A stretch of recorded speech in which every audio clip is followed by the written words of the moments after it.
It is Rangers manager Bruce Bochy. Boch, how you doing today, man? Sitting here in Baltimore, got a little fall feel to it. It's good to be here. So, let me turn on my mic here, Boch. So, Boch, did you pack for a 14-day road trip? No, I didn't. I'll be honest. I did not. I'm the worst packer anyway.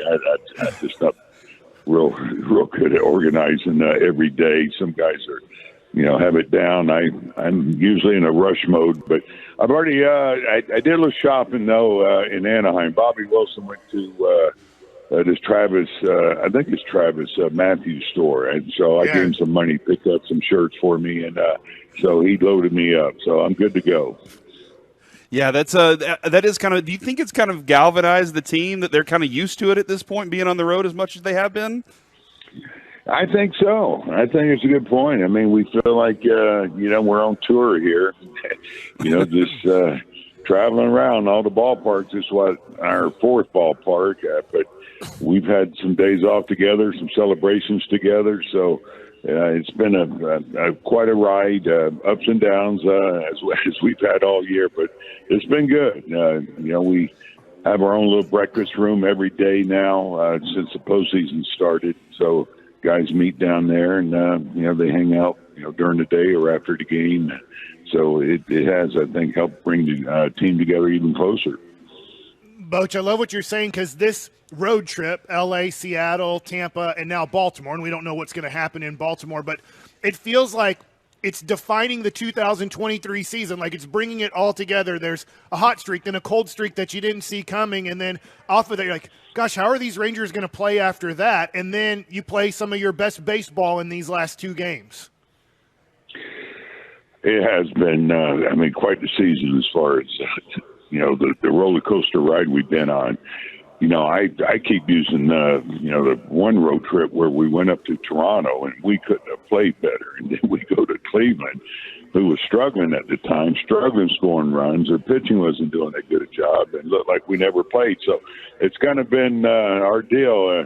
But knock on wood, now that's over. We just have a few weeks here to play some great baseball, which we're going. I mean, we're going to have to, continue to play the way we did in Tampa, and that's get those timely hits because we're playing a team that won, 101 games tomorrow night. Baltimore's tough. They're very balanced. From this point on, it's going to be up to us to continue to play the kind of ball we've been playing. Boch, we talked to you a lot this year about confidence and, presence and all those things that come along with it. And your two pitchers that went out in Tampa, they showed, ultimate confidence and control up on that mound. Are you going to need those types of performances again from those two guys in this Baltimore series? Well, it'd be great. Those outings, that's what keeps things in order, just sends that confidence throughout the club because we're facing number ones now. These teams are here for a reason. So the guy out on the mound for the other club, he's really good. So I think that just shows the team that, hey, we can match up with their starters, with what Montgomery's been doing, the way Nate threw the ball in Tampa. So anyway, I think, the rest of the way as far as rotation, we're going to mix and match. I think you'll see that. It's going to be up to us. We got some good left-handers. We got some good righties. Start with Dunning. So anyway, I just think to have two guys that can do what they did, it does do a lot for the ball club. Boch, take this where you want it to go, but I'll ask directly, is there a possibility Max Scherzer is a starter in this series? Boy, I tell you what, that's a long shot. He is going to throw today. He's going to throw the hitters. He's doing a lot better, but he hasn't been stretched out or anything. So I would say that would be more on the doubtful side. But I will say with Max, he's determined, to find a way. And so today we'll get a look at him. He's going to throw the hitters after our workout. I'm leaving for the ballpark once I'm done here talking to you guys. So we have a lot of meetings. Our workout is from 4 to 6. Max will throw around 5:30, and we'll take a look at how he feels, how it looks, and see where we're at. If he does come back, would it be somewhat like the way Valdi came back in September, that it would have to be, whether it's starter or reliever, that he could only throw 30 to 45 pitches that first time out? I'd say that's fair to say. Yeah, sure. He just hasn't been throwing that much. I mean, he's been throwing some bullpens. Maybe rushing things a little bit, but I don't rule anything out. I mean, I've seen guys come back. I saw Garcia come back early. I saw Corey come back early. So, you get the adrenaline going. It's that time of year.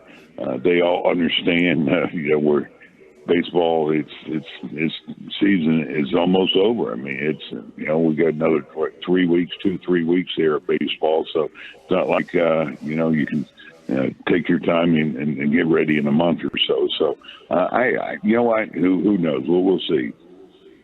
Boch, we like to play manager all the time around here, and so we're shuffling the lineup. Mike has two different stacks of Evan Carter cards sitting right here in front of him. Have you given any thought I've been to hearing maybe? Them, trust me, I've been.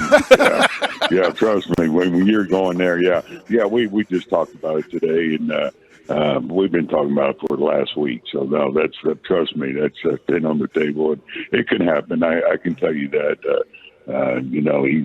He's been just terrific, hasn't he? And, what the hard thing is, it's been working so well where he's at. Those guys are doing a great job. You look at what Young and he did at the back end of the order. So, sometimes you fill a hole, you make another one. But to your point, yeah, there's no doubt that's been talked about, and good chance that can happen.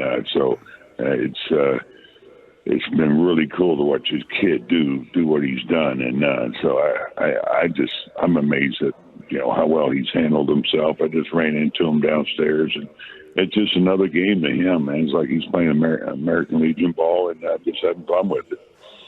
Now, another guy who's moved around in the lineup, he batted fifth for you for most of the season. I mean, you moved him to third every once in a while, is Josh Young. He's been batting eighth right now in the two playoff games. Do you feel like you might move him around a little bit in the lineup? Yeah, I think you'll see that. We're going to look at who we're facing. We're going to try to balance it out. One thing Baltimore's going to have, I promise you, are some left-handers that they'll have ready. So, we try to make it a little tougher on them, with this three-batter minimum pocket, so we're trying to spread it out a little bit more. And that's what I told Josh. This was not to protect him because he wasn't swinging all that good. But, I just thought he put him in the 8 hole. It makes it a little tougher to bring that lefty in early because they'd have to go through Josh. Now they did have Carter and then Marcus and then Corey. And then we had the switch hitter there behind Corey. So anyway, that's kind of what we do. Look at what they have, what they could do, make it tougher on them. So to answer your question, yeah, I think you can see Josh move around a little bit. Now we talk to these guys. I mean, they're good with it. They're putting their ego aside and just doing whatever it takes, to win the series and hopefully get to where we want to go. That's great. I mean, that's great to hear that those guys are kind of in that, hey, it's a team sport thing here. The last thing before we let you go, Boch, is your closer, Jose Leclerc. You talked about him early in the season. You said there's an injury, and then here he is looking really confident right now.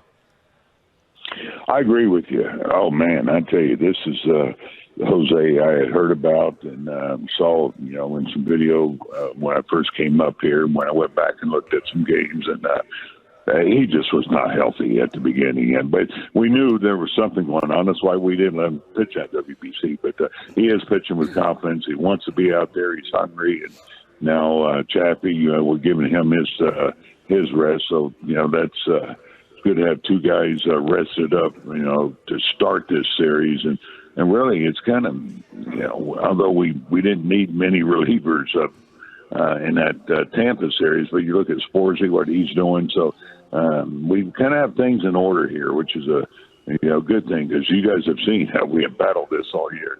Mm-hmm. It's funny, Boch. I can get emotional watching the game and get excited and nervous. You're the manager, so you have to stay calm, especially outward-wise. But I saw you get a drink of water in that ninth inning when Leclerc was pitching? Were you just thirsty, or were you like, I just can't watch it. I just need us to get 3 more outs and move on to the next round? Yeah, sometimes to break it up, that's where I hit to just get a drink of water and to break momentum up. But no, I was fine. We had a 6-run lead. We had Heaney going there, so I knew that Jose had things under control. Now, if it would have been a 1 or 2 run game, I might have been turning that water cooler over me, calming down.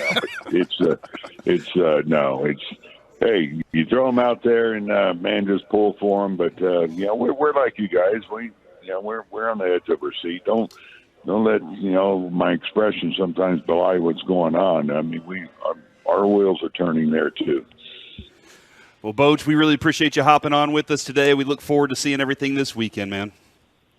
All right, guys. Always good talking with you. All right, we'll see you soon.